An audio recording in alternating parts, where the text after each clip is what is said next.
10 ডিগ্রির ঘরে বিরাজ করছে দেশের সর্বনিম্ন তাপমাত্রা। এই অবস্থায় রাজধানীতেও বেড়েছে শীতের দাপট। কুয়াশার সঙ্গী হয়েছে ক্ষণে ক্ষণে বয়ে যাওয়া হিমেল হাওয়া। বৃহস্পতিবার সকাল থেকেই কুয়াশার চাদরে ঢাকা পুরো রাজধানী, এমনকি গগনচিরে দেখা মেলেনি সূর্যের। এর আগে নতুন বছরের প্রথম দিনে রাজধানীতে সর্বনিম্ন 15 ডিগ্রি সেলসিয়াস তাপমাত্রা রেকর্ড করা হয়েছে। সেই সঙ্গে এদিনও রাজধানীর দাপটের ভূমিকা ছিল কুয়াশা, সঙ্গে ক্ষণে ক্ষণে বয়ে যাওয়া হিমেল হাওয়ায় বাড়িয়েছে শীতের অনুভূতি।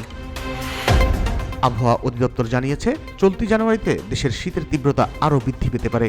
সেই সঙ্গে এ মাসে কয়েক দফায় শৈত্যপ্রবাহ বয়ে যেতে পারে। এর মধ্যে বৃহস্পতিবার থেকে দেশের পশ্চিম ও উত্তরাঞ্চল থেকে শৈত্যপ্রবাহ শুরু হতে পারে। প্রথমে কয়েকদিন মৃদু ধরনের শৈত্যপ্রবাহ থাকলেও 10 জানুয়ারি থেকে হানা দিতে পারে মৃদু থেকে মাঝারি ধরনের শৈত্যপ্রবাহ।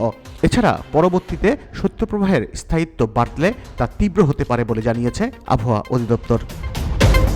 অন্যদিকে আগামী 8 থেকে 9 জানুয়ারি বিচ্ছিন্নভাবে দেশের বিভিন্ন স্থানে বৃষ্টিপাতের সম্ভাবনা রয়েছে। এছাড়া আগামী 2-3 দিন পর কুয়াশার পরিমাণ কমে আসতে পারে বলেও জানিয়েছে আবহাওয়া অধিদপ্তর।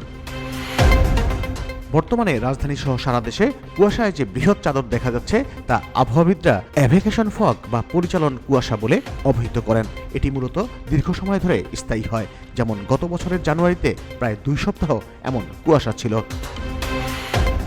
তবে শুধু রাজধানী নয়, উত্তরের রংপুর বিভাগ ছাড়াও রাজশাহীর বড় অংশ, ময়মনসিংহ ও সিলেট বিভাগের বেশিরভাগ এলাকা পর্যন্ত বিস্তৃত রয়েছে পরিচালন কুয়াশা। তবে দেশের দক্ষিণ পশ্চিমাঞ্চলে কুয়াশা অপেক্ষাকৃত কম রয়েছে।